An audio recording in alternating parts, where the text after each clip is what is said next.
Okay, I think we will get underway. Johnny, Andrew, you guys online? Great, Valerie. I think we're good to go now. Um, my name's Angus Burns. I'm an advisory partner in Grant Thornton with a background in restructuring and corporate finance. I head up Grant Thornton Pensioner Trustees Limited, where we act as pensioner trustee and registered administrator in the setup and management of small self-administered pensions. In terms of today's webinar, you're all very welcome to our webinar entitled The Future of Investment Property, where we want to touch on a few issues that impact the regular property investor, including structuring investments, property investments. Well, I'll focus on the use of small self-administered pension structures for property investing.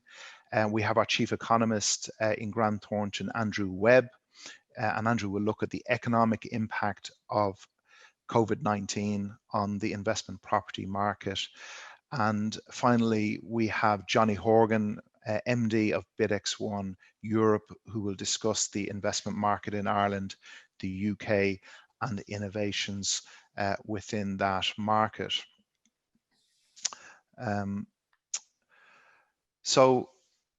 terms of our speakers, I've given an introduction about myself. In terms of Andrew Webb, he's our director and chief economist in Grant Thornton.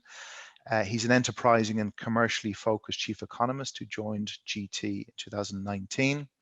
Over 20 years, he's undertaken economic research and impact assignments across the globe and operates at the most senior levels of government and business to provide economic analysis, research and commentary focused on supporting growth.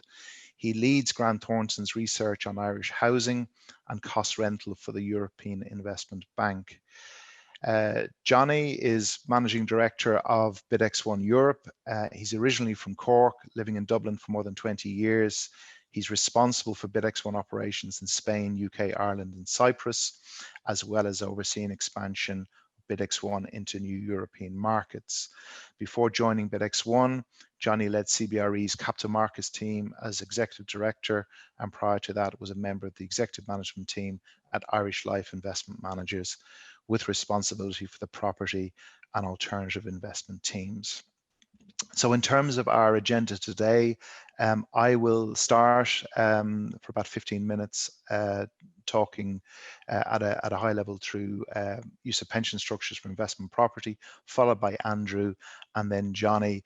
We will leave 5 to 10 minutes at the end for any questions and answers from the audience. There is a question and answer function on Zoom. Feel free to post any questions or queries that you have during the presentation, and we'll try to pick up on some of them there, and for myself, Andrew and Johnny to answer those queries where possible.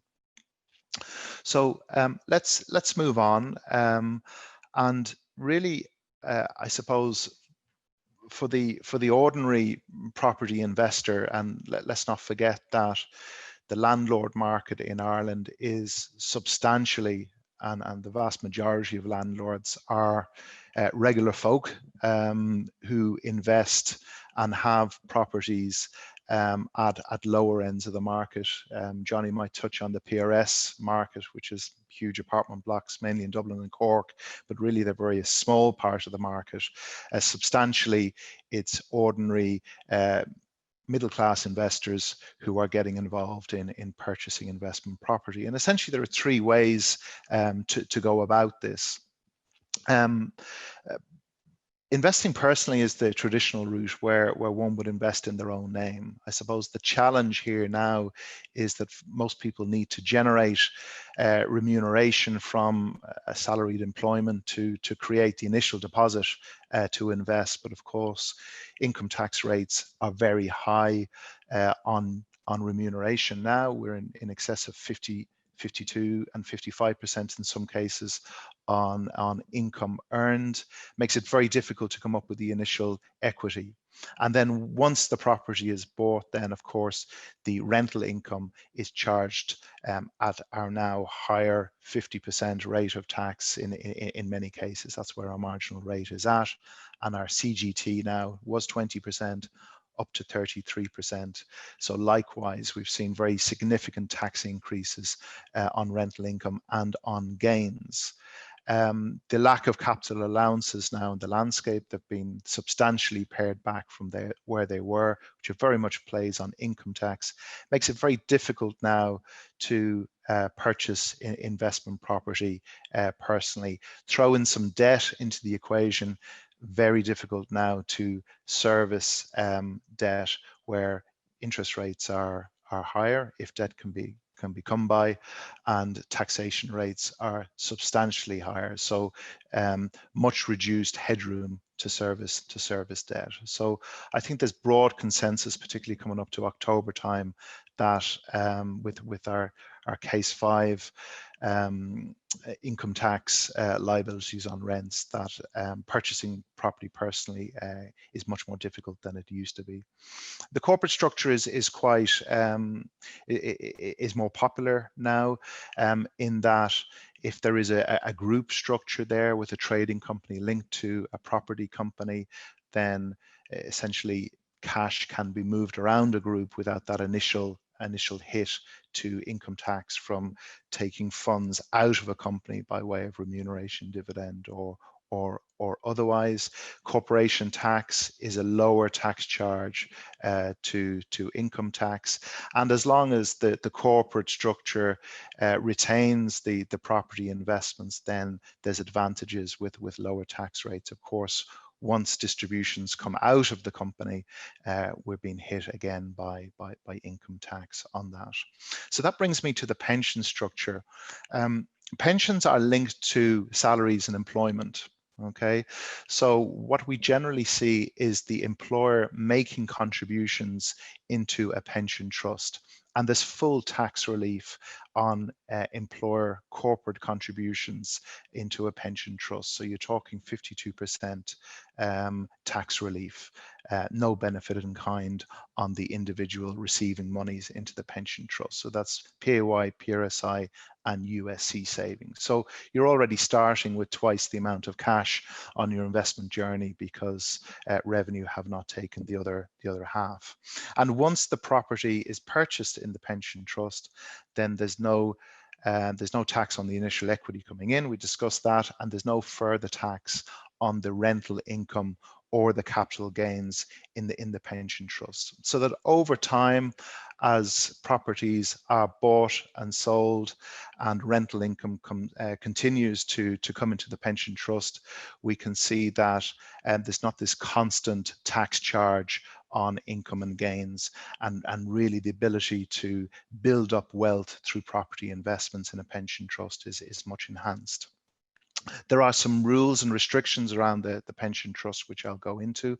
Suffice to say, the standard fund threshold is now €2 million, which means that over €2 million in assets is taxed at a special rate at the point of retirement. So generally, we see that investors, if they can, will aim towards the €2 million standard fund threshold, at which point from age 50 retirement benefits can be accessed, and often we see an approved retirement fund or ARF structure used where the assets of the self-administered pension are transferred into the ARF. The ARF is no limit in size. It is closed to future contributions in.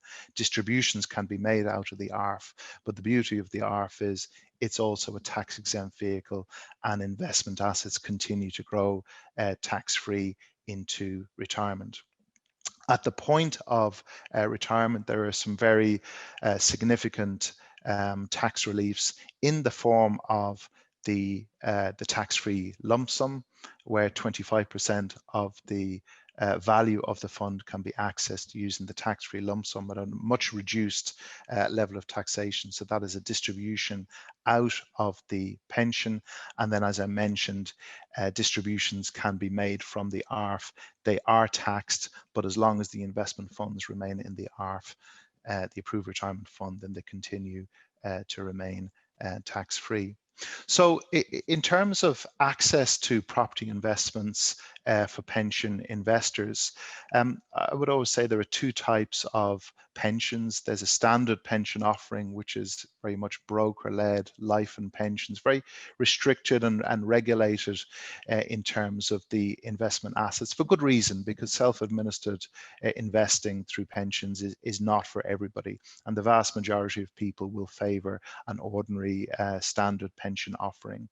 But there are restrictions and limitations on choice, and really for the property offering, we're really looking at regulated property funds or REITs or exchange traded funds.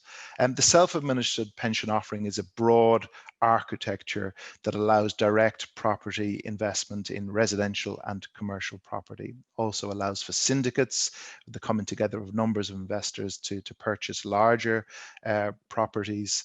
It facilitates loan notes, other investment vehicles. It's jointly managed with a pensioner trustee, and that's where Grant Thornton comes in. So because it's a tax-exempt structure, Revenue insist that a pensioner trustee jointly manage the pension trust, just to make sure pension rules are followed. And there is the availability of debt in the market, which is quite important in terms of driving returns where there are decent yields on properties. In terms of the various options, then there are four main options, if you like. The first scenario of the self-administered SAP is where the employer makes payments into the pension trust on behalf of the employee. Okay, so this full deduction of income taxes on that, and it really is a very efficient way to move cash from a corporate employer to an individual. Of course, that individual could be a manager, could be a director of the company, could be a shareholder of the company. So any kind of significant monies due to that employee can be paid, subject to some funding tests, to the self-administered pension. The self-employed option through the self-administered PRSA is available. However, contributions by way of personal contributions are much restricted, okay, to CAP. So what we generally see is there are some really very significant benefits of PRSAs, particularly nearing retirement age. Not great for moving cash from the employment into the self-administered PRSA, but certainly have some benefits later on. So we see the use of both self-administered SAPs and self-administered PRSAs at different stages in the process. The PRB can be used to consolidate pensions together, and there is a self-administered option. And I touched on the ARF, the Approved Retirement Fund, where post-retirement properties or investments continue to be managed in a tax-exempt structure. Let me run through a quick case study. And this is where we're starting out with €250,000 in pre-tax funds. So that might be the accumulation of monies due to an individual from an employer, from a company over a number of years, or it could be built up cash in a company that can be paid out to the director or shareholder as an employee of the company and into their pension trust. Or in the first scenario, where we look at a personal purchase of property where funds are taken out of the company and the full hit to income tax is paid. So in that instance, we're looking at a 52% tax hit. So from the 250,000 in the company, 112,500 in this scenario is in the back pocket of the individual, who then goes off and purchases an apartment, and that apartment generates between 6 and 7% net yield.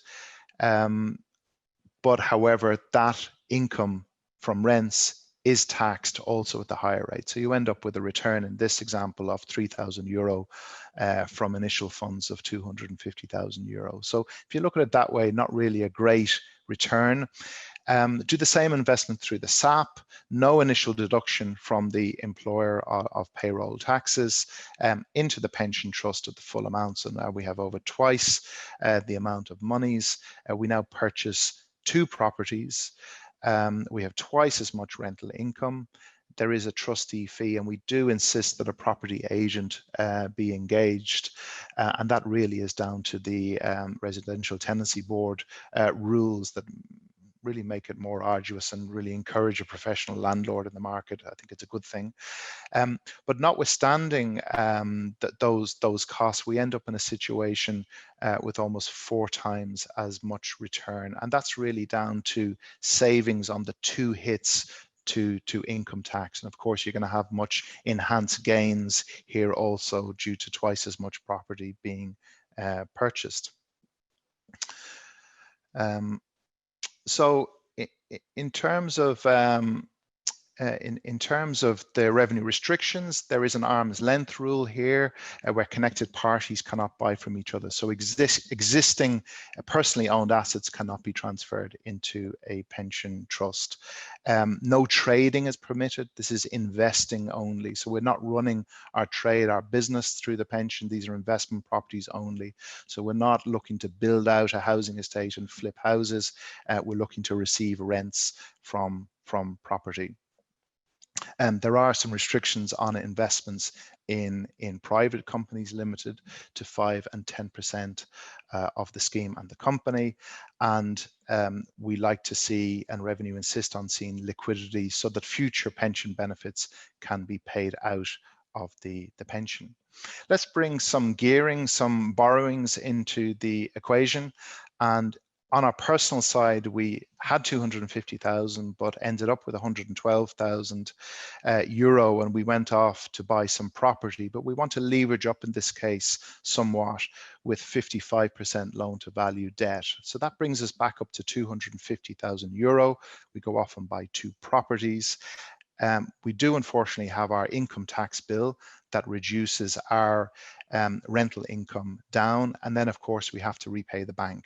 So we're in a situation very common to many individuals who embarked on the property investing journey personally with debt, where we're actually in a deficit position and we need to subsidize both the tax bill and the capital and interest bank repayments. And don't forget that 3,742 euro is after tax. So we need about 7,000 euro, 8,000 euro of salaried income to meet that effective subsidy. And really that's the reason, I think, the primary reason why many investors are leaving the market. It simply does not make sense from a cash flow perspective, primarily because of taxation. Let's look at the pension then, using the initial 250,000 that had no tax leakage, borrowing another that should read 50% loan to value debt, which is available in the market through providers. And now we have 500,000 euro. So effectively we have twice as many units here. And we have a significant rent roll here. We have our trustee fee and property agent fee, which we insist on. However, there's no income tax here. Okay, so we're in a scenario where the pension trust is much more robust from a repayment of debt perspective, because there is more money available as a result of no tax bill.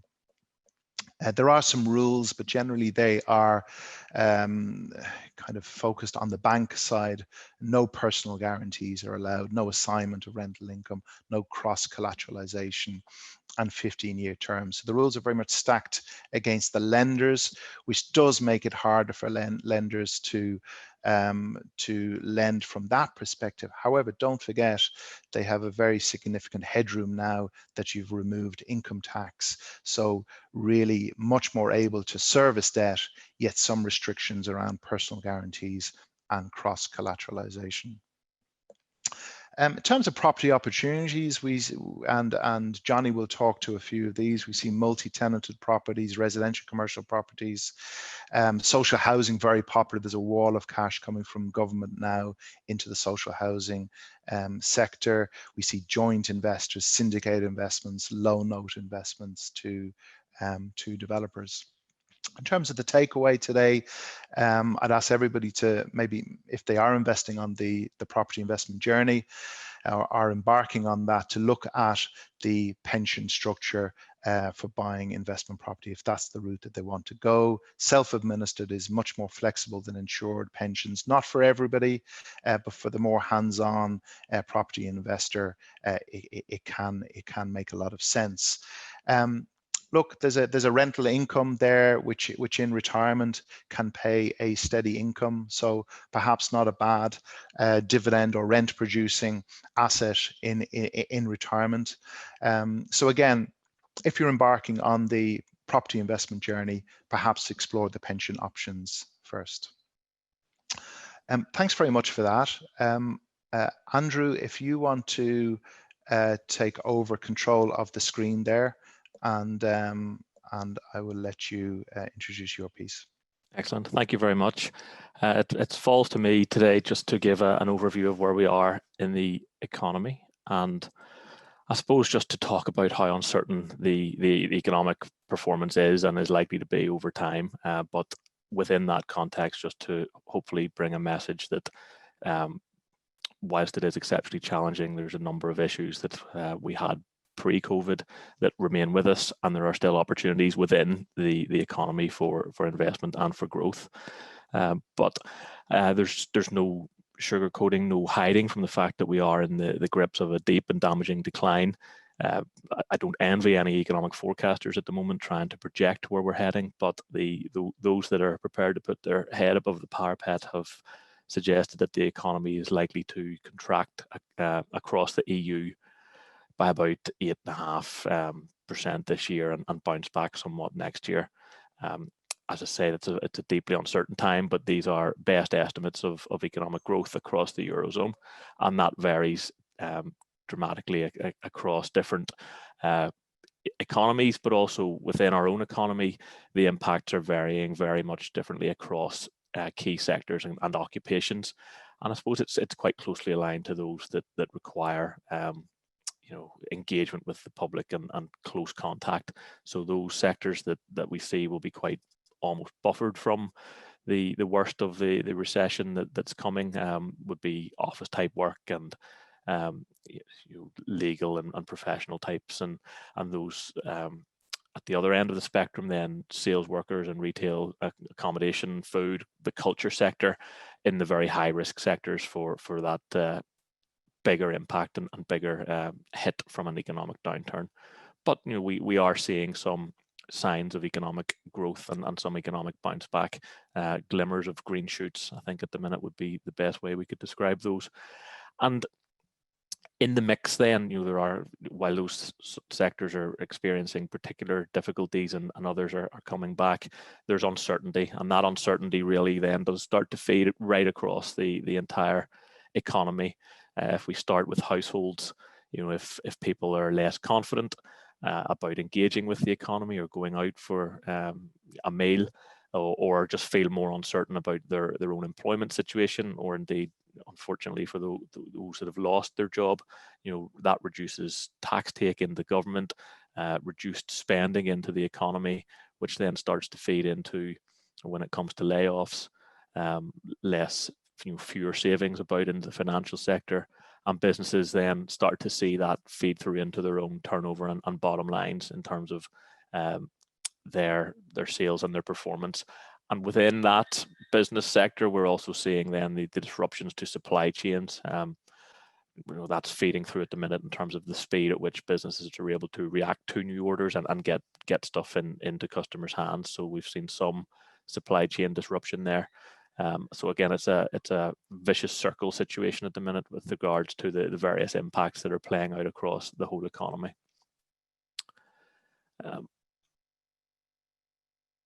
That said, we are starting to see some evidence of activity returning. We've seen, certainly when we were looking at the Dublin economy quite forensically recently for the new economic monitor that we write, we're starting to see commercial deals that were paused in Q2 had started to come back in Q3, and things that had maybe looked like they were gone had started to come back. So we'd seen some employment performance strengthening in around ICT sector and professional services, but other sectors obviously still suffering dramatic declines.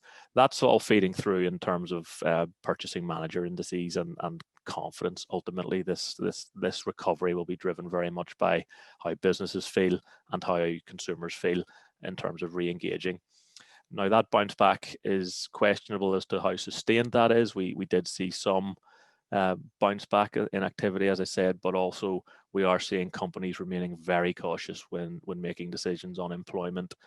We're seeing consumers tentatively come back into the economy, but there has been some volatility there with regards to confidence levels. So it's very much as a watching brief.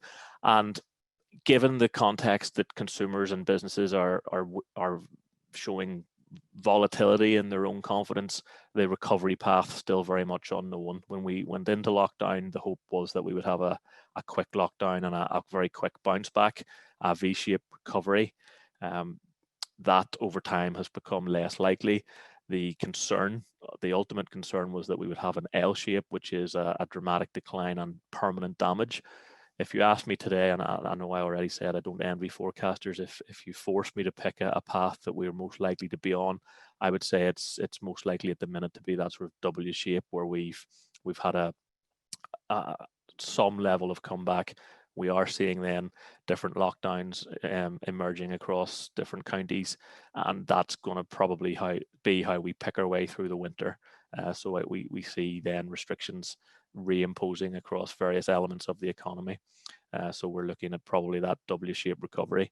That said, there's still hope and confidence that the economy will be back on track sort of in the next 18 months to 2 years with a fair wind behind us.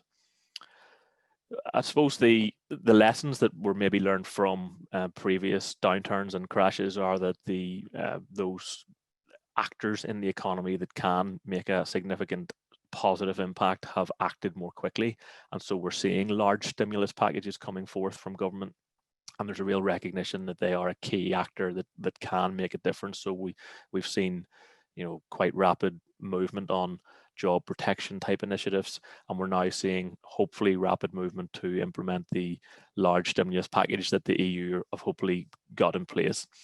That will hopefully buffer the labour market and economic performance through to a recovery phase. At the minute, we're very much in that unknown phase of shakeout, ultimately, of where labour market and economic activity is heading, but we're hoping to move into recovery phase and then take an opportunity to build more resilience into the economy and maybe diversify some of our economic performance into different areas.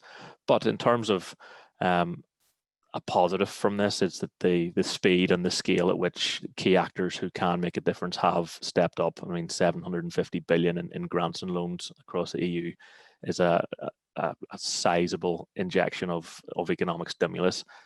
Obviously, that prompts questions about how best to pay that back, and the EU have laid out some sort of path towards that in terms of carbon taxes, digital taxes, and taxes on non-recycled plastics. So very much gearing how we repay that sort of money to a environmental agenda, but obviously much to be thought through there and on specifics and ultimately scale of how we come back from that. And I said at the start that some of the issues that we have experienced in the last number of months and since lockdown have not gone away. The pre-COVID issues have not gone away. There are also issues that have come to the fore in terms of where the economy is heading and how we act within the economy. And one of the key elements of that is we've really learned where the fault lines are in our own businesses and how we transact. And that's really shown the power of technology and how we've been able to roll that out. So that's, I suppose, given us optimism that that could unleash a wave of innovation and a wave of productivity. So we've seen how firms who maybe would have said we've always done it this way are actually now taking steps to implement new business models, new processes, and invest where they can in technological advances. And I think that's a positive for the future economic performance. I've put smaller commercial footprints there in a question mark because deeply uncertain. Certainly some of the engagements I've had have talked about their people working from home for longer periods of time, but also then wanting to not lose what happens in an office setup or a commercial setting, which is there's lots of collaboration amongst teams. That's where ideas are generated. So there's actually a thought process now emerging that is there a maybe potential for more demand for more space, because if we're having to live with social distancing for the foreseeable future, our people are some clients I've spoken to are thinking about it just doesn't mean obviously immediately smaller commercial footprints as people work from home. Lots of people it doesn't suit working from home, so they need to think about different commercial footprints. So it's not just an obvious smaller commercial footprint there in the commercial property space. And there's other issues around. We've had very much the sharing economy, but we've moved obviously with lockdown to the isolation economy, and that has challenges for us and maybe offers opportunities in terms of how reliant we've become on streaming services and digital and technology. And as we move towards, we weren't able to go to restaurants, so the Just Eats of this world, but certainly content creation and that creative sector offers some opportunity for growth. And then localism replacing globalism. The global supply chains that have been disrupted have maybe given us some pause for thought, and the fact that we struggled to get PPE, given policymakers that sense of, do we need to rethink our capabilities around manufacturing, around distribution, being able to do more for ourselves? And again, that offers potential opportunities for maybe more manufacturing growth, maybe more warehousing requirements across property. So it's as I say, trying to forecast this at the minute is very uncertain, but there are breadcrumbs being dropped here as opportunities for investment and opportunities for economic growth. And in terms of even when we talk about the move to online retail, and that doesn't necessarily mean the end of the high street. There's different ways to have a viable and vibrant high streets. In terms of living over the shops and repurposing of our towns and cities. But equally then, if online is the direction of travel for retail, what does that mean for distribution centres and the demand there for again, retail warehousing and distribution type opportunities? And a final piece that's coming through in terms of future trending is the rise of robots and automation. Again, when people were told they had to work from home where they could, a lot of factories and manufacturing couldn't, and so we're seeing some where possible from companies, the investment in process automation and artificial intelligence. So I probably, as an economist, get accused of looking at the downsides. I think I'm trying to bring a balance that there are challenges and that there are opportunities potentially. And I suppose Johnny can go into much more detail around the property market, but as we look at it, I suppose we are again just seeing a very uncertain and disrupted housing market. I've focused here just on the resi space, but I suppose just to draw out that there are signs of activity re-emerging. There are also no clear indications that there's any sense of a rapid or sustained decline in pricing. We're seeing that hold pretty steady at the minute, and really that's because the supply dropped. So there was nothing really in the market for sale for a period there because people couldn't go and view. So again, there's maybe technology opportunities within that space, but our sense from looking at the market and studying this recently with some of the work we're doing is that yes, there's disruptions to the housing market as you would expect as people haven't been able to go about their daily business, but we're not seeing any signs yet of a sustained decline in that space. And really in that spirit of those issues that faced the economy pre-COVID that aren't going away, housing and the mismatch between demand for housing and supply of housing still very much to the fore. So from our perspective, we're still seeing opportunities in that space, and that there, there still needs to be a rapid increase in supply of housing, and it offers good opportunity. But on that, I hope I've given hopefully a balanced sense of, without sugarcoating it, we are in a difficult situation economically, but still there are opportunities, and the economy will evolve, and recessions and downturns do end, and there are good opportunities out there for those that can seize them. And on that, I will stop and hand on. Thank you. Thanks, Andrew. Really good summary there, very balanced. Thanks for that. It's definitely challenging times. So, but as you said, with the huge stimulus that's ongoing, we can be hopeful. Sorry, apologies there. Just try to get this going. Hello to everybody. I'm Johnny Horgan. As I said, I'm Managing Director, BidX One Europe. What I'm going to quickly do today is talk through the sort of digital transformation that is happening everywhere in the world, try to look then at the property market and how it impacts that, and then give some thoughts and views to build on what the guys have said as opportunities we're seeing as to where, in the new world and with the changes we've had, that the, investments that could be considered. But first of all, just to stand back up and look at the world we're in. So we have right now, apologies there, the digital world, everything is becoming more digital, okay? It's quite clear we're having this seismic shift. Everything that's happened through COVID has accelerated this, but if we look back even a number of years, as Andrew said there, how we order our food has changed, how we order transport, our banking, I don't know, everybody is moving more towards fintech, and it's a really great experience. And then traditional areas such as hotels everywhere. It's all becoming more digital, it's all on our phone, and it's what we want, easy access and transparent information ready to hand. But then we look at the traditional world, okay? Areas like car hire, property, if you get a mortgage, it's still all paper-based, and actually property trading and so on like that. These are areas that still remain, being blunt about it, pretty much in the dark ages, okay? Now this is the opportunity and this is the change. But first of all, what is a transaction platform? Okay, how do these platforms act? In a basic way, they're very simple. There are no open networks, there's easy connectivity. It's single data, so everybody has the same data they're dealing with, and it's transparent trading, okay? So that is a transaction platform, and that is with an Uber, how you're pricing that all the way through. Then when we look at in property specifically, we in BidX consider ourselves a fully integrated digital platform, and that we provide the service all the way through from listing a property to bidding on a property to digitally executing the contract that night. Right now here today in BidX, we currently have an auction live, 160 properties you can see behind me.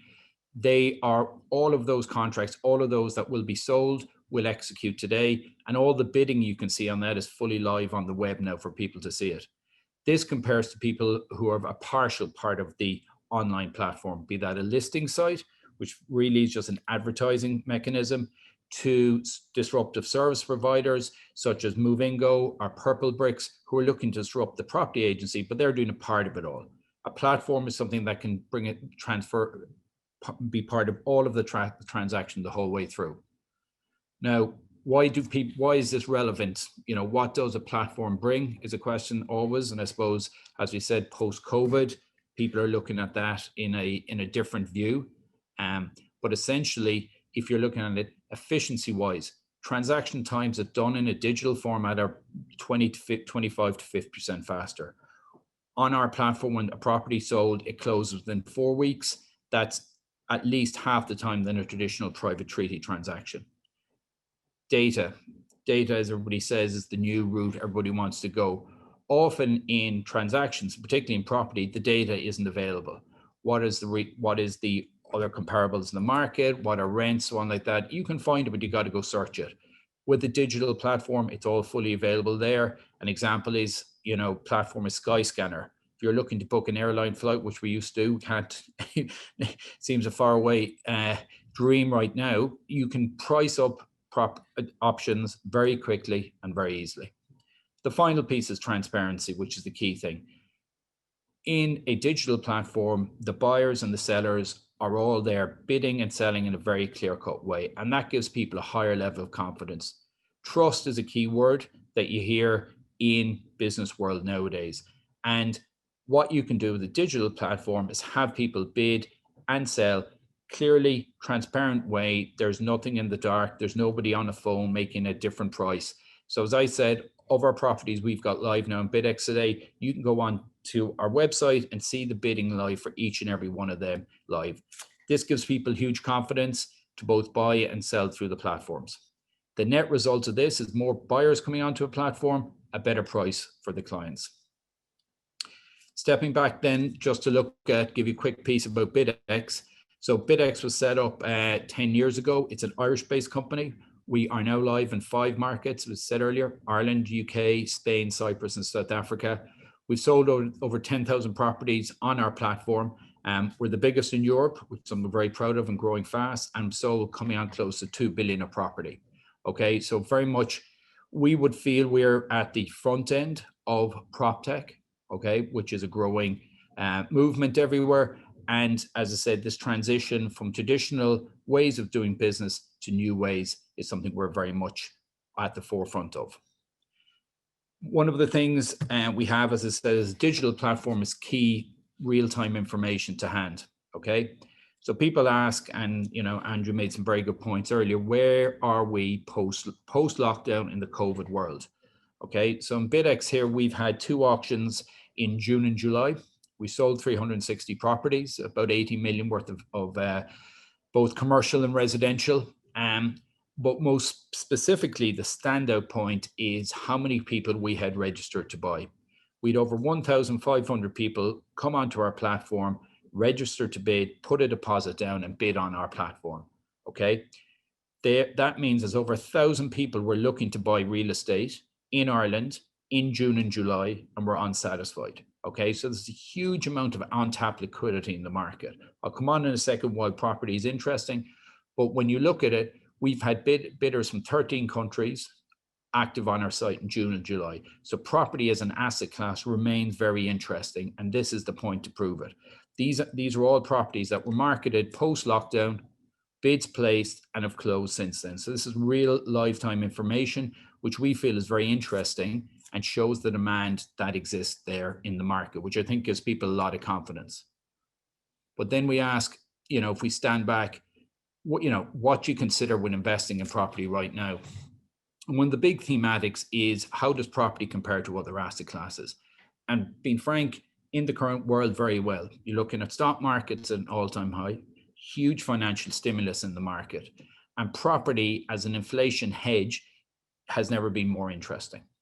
Now, that means the capital is there to buy it. As I showed earlier, there's a lot of money to buy property in Ireland. The hard part to know is the occupier trends. Where are rents happening? Is the future of the office, is it dead? Is it gone? What's going to happen? As I say, is there a structural shift? It's sheds versus shops. What do you want to own? Where do you want to go? And then the larger question, urbanization. People moving into cities. It's stopped. Is it reversed? What's going to happen? But when we take this back, my own view is that some of these near-term trends are structural changes, okay? i.e. industrial as a growing asset class. This remains very, very interesting, and it remains interesting in 2 areas. If you're buying long income producing assets, industrial provides us a lot. We're currently on the market with a industrial asset. It's let out to G4S, 20-year lease. Pricing on that's about 5.5%. So 20 years of guaranteed income at 5.5% to a good operator, that's an interesting investment, particularly for a pension hold. The other area we're seeing people look at is actually vacant or coming vacant properties. As Andrew said earlier, with more move to online, people's requirement for industrial space is increasing, and it's been amplified by Brexit, whereby the distribution chain via the UK is likely to be broken, and therefore people are looking to have actual bases in the island of Ireland. Okay, so industrial, if I was looking at, I think it's a key area. It provides very solid income and a very solid occupier story behind it. The other area to look at is residential. As we mentioned earlier, PRS, or private rental sector, is very much maligned in the media. Frankly speaking, I think it's a media story. It's not actually something we see big in a significant way in the market. The reason for that is PRS buyers make up less than 5% of the overall property stock.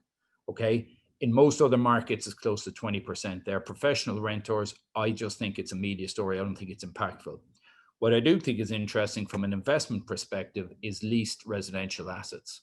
Okay, this comes in both singular assets and but also multi-unit assets. Okay, this is where you buy a small building with various tenants in there that you look to asset manage. Okay, the pricing on these currently is between 8 and 10%. That's on a gross before property cost, but that's a very interesting area, and an area that we're finding more and more people, both locally and internationally, looking to buy. The last two areas to look at then is the office market. The office market, I think, is very much in transition, as we all know. But what we are seeing, I think, would be interesting is the suburban office market is going to remain strong. That's because people's desire to travel in cars rather than public transport remains high. And also you can get more space for less rent. So definitely suburban offices are something to look at. And also for anybody who is an owner occupier, right now there's going to be interesting opportunities to buy potentially vacant space, okay, and occupy it yourself. And that's an area we're seeing very interesting. The final one is retail, okay, very much the maligned part of the property family right now. But retail isn't a homogenous group, okay? So areas I think are interesting are neighborhood schemes, so small food anchored schemes, okay? We're all seeing this. People are using these schemes more and more. And also, if you look at them, a lot of them are basically big car parks with small amounts of property on it. Going forward, these offer other opportunities to use the car parks for the car spaces for other things, okay? The final piece of it, I think, to look at is mixed use retail in town centers, okay? We are seeing less demand for this type of space, but I think that's the interesting thing. I think people's desire to live in city centers is currently very low. We're seeing that everywhere, people wanting to move to outskirts of cities to live and have a better work-life balance. I think that will change in due course. I think people will still want to live in cities.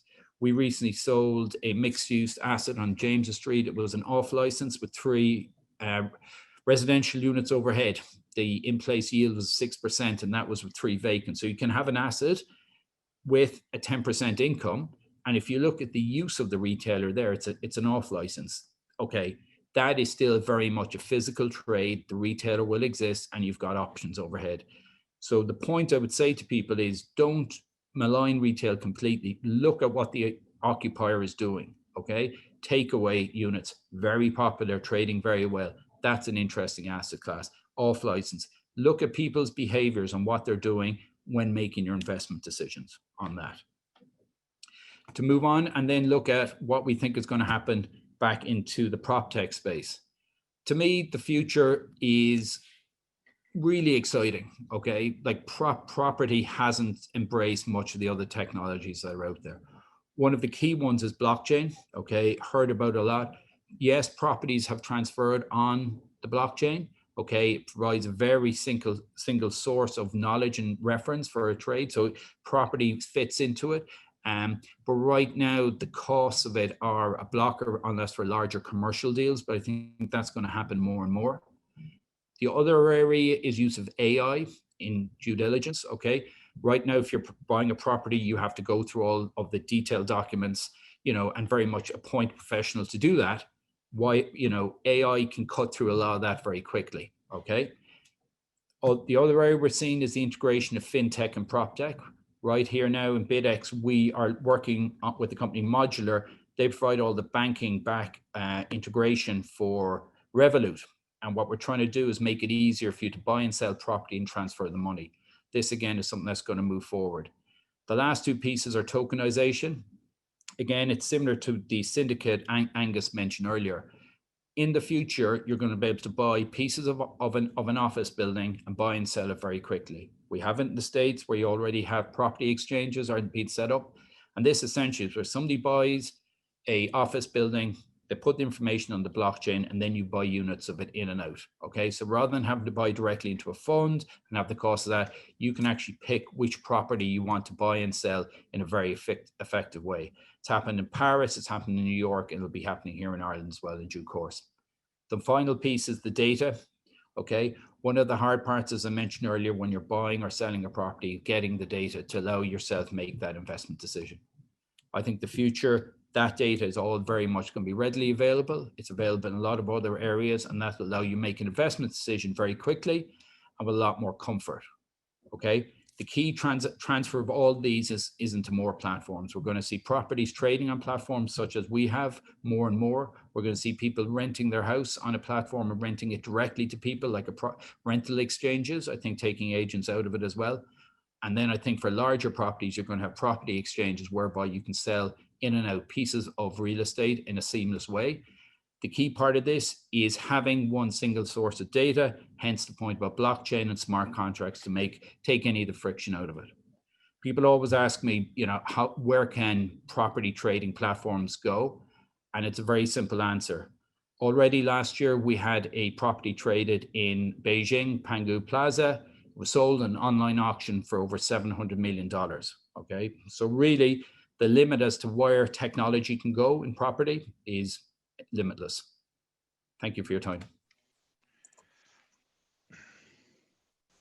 Thanks very much, Johnny. That was really great, really fascinating. So we have it is now 10 to 2. I'm glad to say everybody has been so disciplined with the time on this call, which is just perfect, just what I wanted.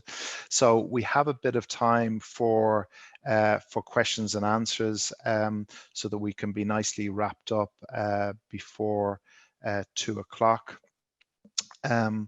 If I can just, do I work this again? If I can, a couple of questions coming through. Can we get a copy of the slides after the presentation? Yes, I think Valerie will be circulating the slides. If they don't come through fast enough for you, please email me directly. My email address is on the website there, and I'll make sure that you get the slides. Question there on the pension side: has the threshold of €2 million moved recently? That's the standard fund threshold. Yes, it has. It has come down significantly over the years. It moved down to 2 million from 2.3 million in the last 10 years. It was €5 million, the standard fund threshold before then, and I understand it was unlimited in size before then. So, really we focus in terms of the future robustness of legislation around the pension. We look at two areas. We look at revenue, which is really the bigger party in terms of revenue rules around this really generous tax relief. Will it last? What will it look like going forward?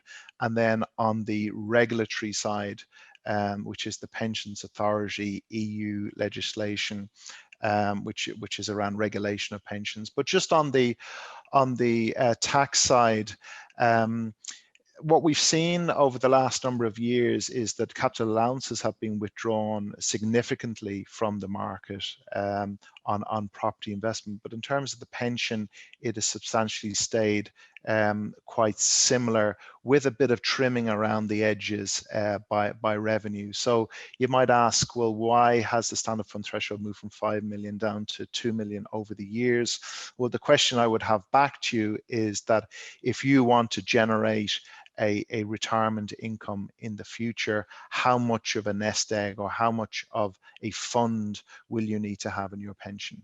Okay, now if you look at our friends in the civil service, a lot of talk around gilt-edged pensions, as they call them. If you were generating a pension of 50,000 a year out of the civil service, what level of fund would you require to generate that 50,000 a year based on current annuity rates, etc.? I can tell you it's in the millions. Okay, so really we need to have a level playing field between public and private sectors on that.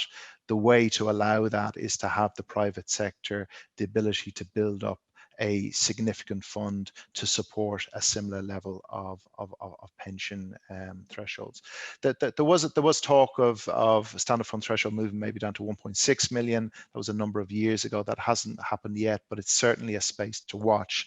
The other area of trimming around the edges, let's call it, by revenue is the imputed distribution, which came in a number of years ago, where from age 61, revenue will tax you on 4% of your fund. And what they're trying to do here is to encourage you to distribute at least 4% of your fund from age 61. What was happening in the past was wealthy individuals maybe who didn't need to withdraw monies from their pension were of course leaving all their pension investments in this tax deferred vehicle. So effectively revenue was getting no tax take from distributions because there were no distributions happening from the pensions for these quite wealthy individuals. So the imputed distribution of 4% was brought in from age 61.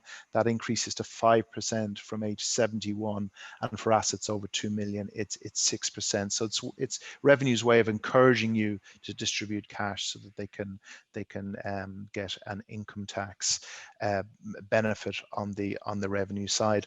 On the regulatory side, last year we had IRPS 2, which is a EU regulation coming in that would seek to have all pension schemes more heavily regulated and also to prohibit borrowing.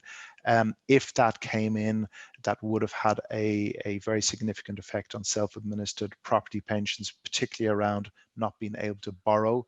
It hasn't happened. The initiative was withdrawn, but we still need to watch that space from a government perspective to see how this EU legislation is brought in and whether or not it will impact on self-administered pensions. It hasn't in the past, but again, there's two sides to the coin. There's revenue and there's regulatory, and both have the capacity to change the rules.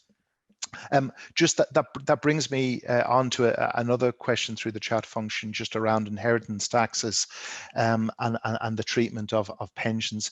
Obviously, the pension is just a structure to hold your personal assets in the same way as you might have your own house or rental properties or shares or your bank account in your personal name, or you might have some assets in a company. So absolutely, you need a tax advisor if you have any way kind of significant assets to look at the inheritance tax position.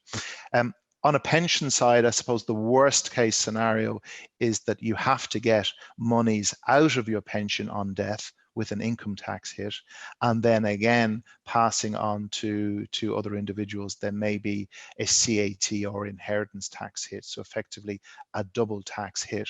Now, I would say that can be the scenario for passing assets on to strangers, and by way of strangers I mean not children of the deceased and not the spouse of the deceased. There are some significant benefits there from the spouse side, the ability to step into the pension without a tax charge, and then reduced income tax rates going forward.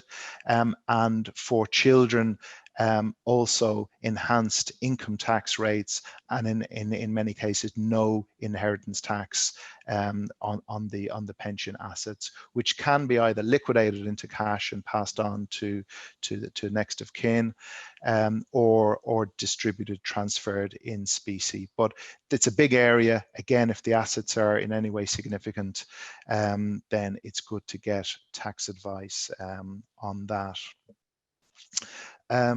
One question there, just can one buy a property in Spain via the pension?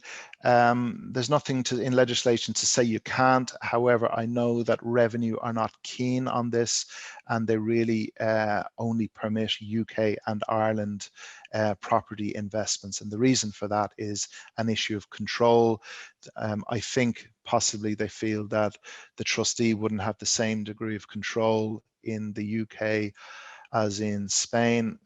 Look, I don't fully agree with it, but that might be a view. The other view might be that all Spanish property is holiday homes for personal use, and of course that's prohibited in a pension. It has to be investment properties only. But as I say, nothing is written down to that effect, but I know Revenue are not keen on that. If I can bring the guys in, Andrew, there's a question here. Interest rates are currently historically low, and the only way is up. I suppose they are if they're negative, and will they become more negative? But let's say inflation kicks in and interest rates go the other way. As interest rates rise, will yields rise to match? Is there a correlation between the two, Andrew? Likely, yes. They could still go more negative. So I suppose in one sense the only way isn't up at the moment. They're still down. They could go. I think we're in a very long period of interest rates where they are. I don't think there's any signs of moving them anytime soon. Certainly not till we're through the worst, and then into strong recovery. So I don't see any movement on those. But I suppose ultimately, as they do start to rise, yeah, we would expect to see then yields moving in line with some of that. Great. Okay. Johnny, question for you. Can a pension trust register on BidX1, or are there trustee regulations against this? No, we've quite a few people buying through their pension on our platform. So no, it works particularly for cash buyers and everybody like that. It's quite easy to do. Okay, and final one for you, Johnny, maybe just a more general one on the market. Are people moving from more densely populated areas because of COVID, and is this something investors should take account of when looking to invest? I think you might have touched on this a bit, Johnny, but people are looking for changes in the market as opposed to just win-lose markets going up and down. There's definitely and I think Andrew picked up, a decentralization out of city centres, most particularly in the Dublin market, given the scale of it, whereby you're seeing significant vacancies in residential and commercial properties inside the canals, and you're seeing this also in markets such as London. We've a business in London where we team up with Foxtons, the largest London-based agency. London city centre is a very challenged market right now. Obviously, you've got Brexit. Frankly, you've got nobody working or living in the city centre now, and people are moving to the broader areas. What that means for a lot of the people looking to invest, it increases the investable universe. So take an example like in Dublin, all of a sudden buying an apartment or a few in Portmarnock or Delgany and renting them out, you'd have a higher level of confidence of getting good rents there, okay, given the pattern of behaviors you're seeing. So it definitely is something that's happening. We see it right now. As I said, our catalogue of properties, some of the most challenging properties we have to sell here today are city centre ones, be that Cork and Dublin. So there is that move, and really the decision for people, is this a 12-month or is it actually a structural piece? But it's definitely happening. Very good. So you might say maybe not necessarily a win-lose in the market due to COVID at the moment, but maybe an opening up of the market from traditional. It's people's demand dynamic rather than being focused on a small, okay, I want to, the urbanization, I want to live in the city centre. Now going, okay, do I want to live by the coast? Do I want to live somewhere with nice walks?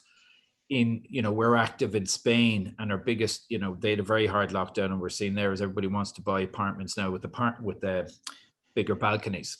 Okay, so that's what people want. So it's having an impact.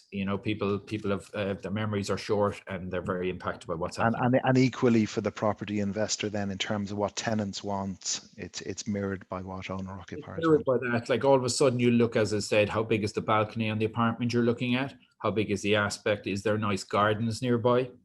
All of these sort of softer pieces come into an investment decision now. Not just the layout and how big it is and what rent. It is how will I get that rent. So I think again it's back to the basics of looking at the property holistically. I think we could talk for hours on this point, but we've just gone over time at 2 p.m. So if it's okay, Andrew and Johnny, I'll wrap up things there. Many thanks for your time today. Thanks to everybody for dialing in and joining on this. There were more questions. Unfortunately, we just run out of time. The slides are available there. Feel free to contact me, certainly directly on any pension property matters, and we look forward to discussing and arguing the various points over time in the future. Thanks very much, everybody. Thank you. Bye-bye. See ya.